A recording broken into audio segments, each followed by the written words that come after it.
तो आपके देखने पीछे वाले जो, बुद्धा बुद्धा की पेंटिंग्स लगाई हुई है, इसका क्या राज है? ये सर ये 2010 का खरीदा हुआ है, मुझे बहुत पसंद आ गया था इसे। मैं कहीं उसमें गैलरीज में गया नहीं, हुआ था, मुझे आपका बहुत। फेसबुक पोस्ट भी बहुत बार देखा है कि medit sound is recording is like meditation and something like that. हाँ, इस पे मैं कुछ सोच रहा हूँ। मुझे थोड़ा सा रियलाइजेशन अभी लग रहा था कि साउंड बहुत हेडफोन माइक्रोफोन तक ही समझ में आता था पहले बात। ये लगता था कि साउंड बहुत हेडफोन माइक्रोफोन, बस वो फिजिक्स ही समझ में आती थी, वो फिलॉसफी पकड़ में नहीं आता था बात। थोड़ा टाइम लगा समझने में कि क्या है इसका डीपनेस क्या है। तो पहले जैसे होता था कि अब मिक्सिंग मिक्सर से होता है, ये है बड़े बड़े कंसोल हों, बड़े बड़े गियर्स हों, टेक्नोलॉजी हो, बट उसके पीछे का जो एक फिलॉसफी है, उसके पीछे का जो स्पिरिचुअल वैल्यूज है, वो पकड़ में नहीं आता था। वो बहुत समय लग गया। तो मुझे अभी साउंड में जो पहले समझता था, अब जो समझ रहा हूँ वो एकदम अपोजिट में है। मुझे अभी रियलाइज हो रहा है कि बीइंग अ साउंड डिजाइनर सबसे ज्यादा आपको क्या चीज का जरूरत है, मतलब एक साउंड डिजाइनर कौन हो सकता है। तो अभी मुझे लगता था कि भाई नहीं, साउंड डिजाइनर वो हो सकता है जो, पहले तो बात सबसे ज्यादा पेशेंस हो। साउंड का काम पेशेंस पे है, एकदम पेशेंस हो कि आप सुने। मैं आपकी बात को अगर सुनने का मेरे अंदर क्षमता नहीं है तो मैं साउंड डिजाइनर हो ही नहीं सकता। जो आदमी सुन नहीं सकता है वो साउंड डिजाइनर हो ही नहीं सकता। तो सुनने के लिए आपको पेशेंस होना पड़ेगा। तो जो सुनना है कि आप सुन सकते हो, जैसे हम नॉर्मली कन्वर्सेशन कर रहे हैं, तो अगर हम सुन नहीं रहे, मैं अगर आपको सुन नहीं रहा हूँ, तो मतलब मैं साउंड का आदमी ही नहीं हो सकता। जो अच्छे लिसनर नहीं हो सकते वो साउंड के आदमी हो ही नहीं सकते। तो वो पेशेंस चाहिए, वो एटीट्यूड चाहिए, वो बॉडी लैंग्वेज चाहिए साउंड के लिए। वो साउंड के लिए डिफरेंट टेम्परामेंट चाहिए। हो सकता है कैमरामैन बनने के लिए आपको थोड़ा सा अग्रेसिव नेचर वर्क कर सकता है, क्योंकि आप इतने मैन पावर से डील करते हो, आपके अंदर बहुत सारे लाइट वॉइस हैं, बहुत सारी चीजें हैं, आपको थोड़ा सा डिफरेंट टोनालिटी की जरूरत है। बट साउंड के लिए ऐसा नहीं है। साउंड के लिए कूल एंड काम नेचर का जरूरत है, क्योंकि आपको सुनना है। वो मेडिटेशन है आपके लिए। आप 12 घंटा हेडफोन नहीं पहन रहे हो, आप 12 घंटा मेडिटेट कर रहे हो। तो वो आपके बॉडी को इन्फ्लुएंस कर देता है। वो आपका सुनने का नेचर आपके बॉडी में चेंजेस लेके आता है। तो आपके अंदर एक अलग चीज की फ्लो होने लग जाती है। तो मुझे लग रहा है कि अब हमें मतलब स्टूडियो में जाके साउंड डिजाइन करना मतलब स्टूडियो में जाके योगा करने जैसा है, क्योंकि आप आंख बंद कर रहे हो, आपको इस सीन को विजुलाइज कर रहे हो, सोच रहे हो इसमें क्या क्या साउंड हो सकता है, कैसे हो सकता है। तो आपका पूरा इमेजिनेशन, आपका साउंड विजुअलाइजेशन पूरा मेडिटेशनल प्रोसेस है। तो इसीलिए मैं बुद्धा मेरा बहुत ही मतलब पसंद है। मैं कोशिश करता हूँ कि मेरा गिफ्ट अगर किसी को दूं तो बुद्धा ही दूं। तो नहीं, कोई नॉर्मली मैं फ्रेंड के घर जाता हूँ तो बुद्धा लेके जाता हूँ। नहीं, इट्स ग्रेट। एंड जिस तरह आप सोच रहे हैं सिनेमा के बारे में, चाहे वो कैमरामैन हो या डायरेक्टर्स हो, चाहे जो भी उनको different qualities, man power management वगैरह, डीलिंग विद स्टार्स, वो सब तो है ही that, but at the same time if every HOD at least has hmm. this kind of quality, then the films will also be, of those kind. Like recently, I've been watching Antonioni films, hmm. and like a film called Passenger by Jack Nicholson. So this guy Antonioni is a philosopher.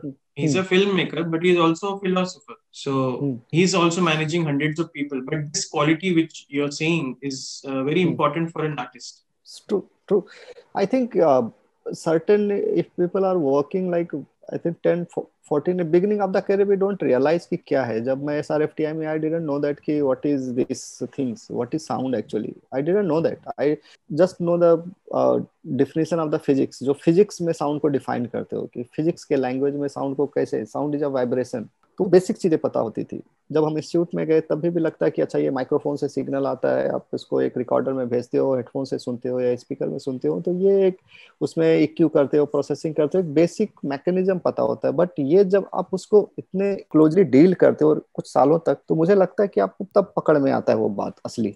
मुझे लगता है कि ये मैं कुछ अभी थोड़ा सा समझ में आने लगा कि एक्चुअली साउंड जो मैं पहले समझता था और अब समझ रहा हूँ, बहुत अंतर है। बिल्कुल, इसके। film school gives you rigor, that yes. discipline, and then experiences, and of course watching films, and all this, and of yes. course your so your much. own life experiences and your own reflections then take you through. to a different level.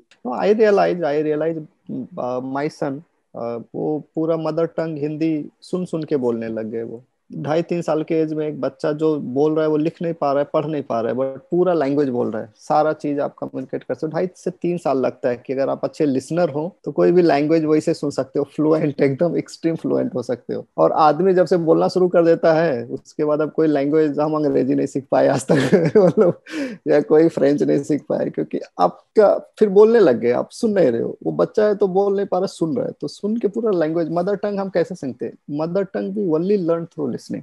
हम्म। नहीं, सबसे strong उस language में ही सबसे ज्यादा आपका पकड़ होता है, जिसका मदर टंग बिल्कुल बिल्कुल so नहीं। that we learn through listening. Again, digressing a bit on a different, first 6 years are very important for the child's development. First 6 years, the child is very, ripe for learning. He or she can learn anything. Whatever you teach him, music, swimming, languages, first 6 years, the child is scientific and learn a lot of things. But मैं जैसे बच्चा का पहला जब पेट में होता है, ऊम्ब में होता है, तो 4.5 महीने के बाद फर्स्ट ऑर्गन डेवलप होता है उसका ईयर। तो हमारा इंट्रैक्शन वर्ल्ड से साउंड के थ्रू होता है। हम मदर्स की हार्ट बीट सुनते हैं, इसीलिए लोग बोलते हैं कि जब बच्चा पेट में है तो कुछ हस्बैंड वाइफ को, पेरेंट्स को ऐसे कुछ लड़ाई झगड़े या कुछ अलग अच्छे कन्वर्सेशन करने चाहिए, क्योंकि बच्चा सुन रहा होता है। तो हमारा वर्ल्ड के थ्रू एक्सपोजर साउंड से होता है। बिल्कुल बिल्कुल। जब मैं क्लास भी लेता था साउंड डिजाइन पे तो यही बताता हूँ, ये एग्जांपल देता हूँ कि पहले जो है हम, बच्चा भी साउंड सुनता है माँ के पेट, तो फिर उसके बाद इसी तरह फिल्म में भी जब पहले पहले का जो ब्लैक स्क्रीन आता है, जो FTI का जो रेगुलर जो ब्लैक स्क्रीन में पहले साउंड आता है फिर विजुअल आता है। जी प्रोजेक्टर में भी आई थिंक पहले साउंड ही चलता था, साउंड की आवाज आती थी कर, उसके बाद फिर आगे रहते थे वो स्कूल मेथड्स में, वो आगे रहते थे। And it is a very neglected area, as we have discussed over the years. Sound design in cinema, Hindi films में तो मतलब बहुत ही it's a very neglected area. बहुत ज्यादा है हमारे। मुझे लग रहा है कि हम इसके पोटेंशियल को टैप नहीं कर पा रहे हैं। एक होता है कि जैसे मार्केट वाले लोग कैसे बिजनेस को टैप करते हैं कि अच्छा इस एरिया में सेलफोन ज्यादा बिकेगा, या इस एरिया में हल्दी ज्यादा बिकेगा, या वेजिटेबल बिकेगा, या कुछ और बिकेगा। एक होता है आदमी उस टेरिटोरी को टैप करता है, हम उस तरीके से टैप नहीं करते। जैसे डनकर्क वगैरह फिल्म जब मैंने देखा तो मुझे रियलाइज हुआ कि इसमें मेन विलेन जो है साउंड डिजाइन है। विलेन साउंड डिजाइन है। जैसे हम एक निगेटिव कास्ट करते हो आप किसी को कि आप हीरो है, ये मेरा विलेन है, तो आप 2 एक्टर कास्ट करते हो, तो उसमें एक पैसा खर्च करते हो, एक बजट जाता है, एक रिसोर्स जाता है। और वो अभी डनकर्क जैसे फिल्म, सेविंग प्राइवेट ट्रेजर जैसे फिल्म, या हॉरर जैसे फिल्मों में, जिसमें जो आपका विलेन है, जो भूत है, वो पूरा साउंड डिजाइन में खड़ा हुआ है। वो आप कहीं क्लाइमेक्स में कहीं 1-2 शॉट में आएगा आपको, अदरवाइज पूरा थ्रू आउट द फिल्म आपका वो साउंड डिजाइन में है जो इनविजिबल है। तो एक विलेन, एक थर्ड कैरेक्टर की, सपोज दैट एक घर के अंदर कोई हॉरर स्टोरी है, हस्बैंड वाइफ है, भूत है, वो भूत पूरा साउंड डिजाइन है, वो इंपॉर्टेंस नहीं मिल पा रही है, उस तरह के हम यूटिलाइजेशन नहीं कर पा रहे हैं। डनकर्क वगैरह में साउंड सुन के डर लगता है, तो वो विलेन, वो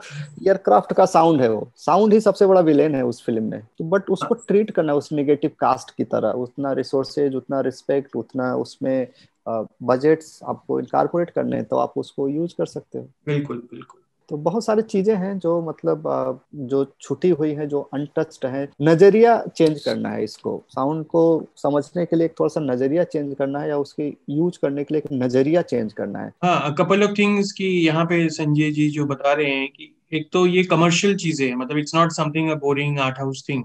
sound can be used very cinematically in commercial films, and we are not talking about music. Another clarification which I want to make, sound is completely different from background score or the soundtrack. Yes. So with love we sign off. Yeah. You too. Yeah. Hello everyone. For more such videos, please like, share and subscribe Cinema Satsang.